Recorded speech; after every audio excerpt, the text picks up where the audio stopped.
How easy is it to get up in the morning when you know you're not doing all that it takes? It's not very easy at all. You can just lay there awake thinking, oh, what's a few more minutes in bed? It won't matter much anyway. Wrong. It does matter. It will matter. Now, how easy is it to get up in the morning when you're pouring it on, doing the best you can, anxious to get going, make progress toward your dreams? It's a whole different story. When you're resting to renew your reserves, it's much different than resting to avoid your day. When you're psyched up and excited for your life, when you're excited for what you've planned to accomplish for the day, it's amazing. You'll wake up before the alarm clock even tries to startle you awake.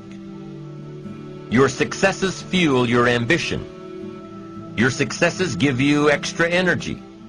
Your successes pave the way for more successes. It's the snowball effect. With one success, you're excited to meet another, and another, and another. And pretty soon, the disciplines that were so difficult in the beginning, the disciplines that got you going, are now part of your philosophy.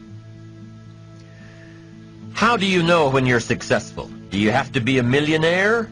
No. All we ask of you is that you earn all you possibly can. If you earn $10,000 a year and that's the best you can do, that's enough. God and everything else will see to it that you're okay. The key is to just do the best you can. If it's $10,000 a year, wonderful. If it's $100,000 a year, wonderful. If it's $1 million a year, wonderful. It doesn't matter $10,000 a year or $1 million a year. It doesn't matter as long as you've done the best you possibly can. Earn the most you possibly can. Be the most you possibly can. And here's why. The essence of life is growth. The essence of life is growth, to do the best you can. And here's what's interesting. Humans are the only life form that will do less than they possibly can. Humans are the only life form that will settle for less. Every other life form except human beings strive to its maximum capacity. How tall will a tree grow? Approximately. As tall as it possibly can. You never heard of a tree growing half as high as it could. No, trees don't grow half. Trees send their roots down as deep as possible, stretch their limbs up as high as possible, produce every leaf possible and every fruit possible. As a matter of fact, you never heard of a human physically growing half. We keep growing until we're done. Now that's a part of life we can't control. It's genetically coded. And that's probably why we keep growing till we're done. Because we can't control that part. It's the rest of our growing that we control. The growing of our minds, the expansion of our minds, that we can control. And that's what tends to get away from us. All life forms inherently strive to their max except human beings. Now, why wouldn't human beings strive to their maximum possibility? Here's why. Because we've been given the dignity of choice. It makes us different than alligators and trees and birds. The dignity of choice makes us different than all other life forms. And here's the choice. To become part of what we could be, enough to get by, or to become all that we can be. My best advice for you is to choose the all.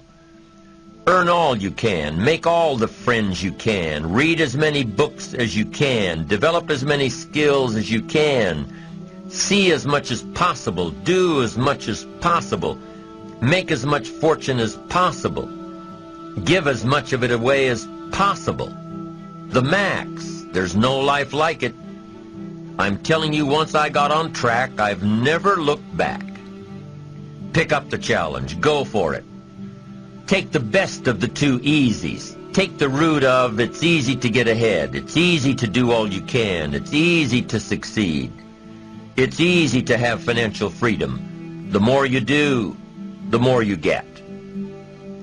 So the two primary benefits of positive reinforcement are, number one, to build good habits, and number two, to create more energy to fuel your ambitions, your desires, your achievements.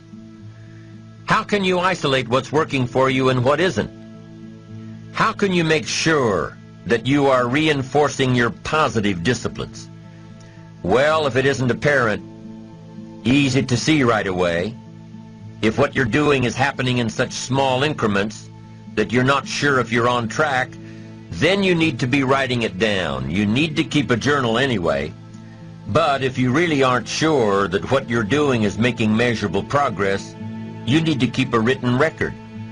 You need to write down everything that may be relevant in your day. What you did, who you saw, what you felt, how it may or may not affect you now and in the future. The best way to track your activities of the day is to write them down. The best way to track your activities of the week is to write them down. The best way to analyze your progress through the year is to have written it down. Why? So you can look back on it. Because by keeping a written record of your life, you will be more accountable. By putting into writing the action steps that you have planned, you will easily see what works and what doesn't.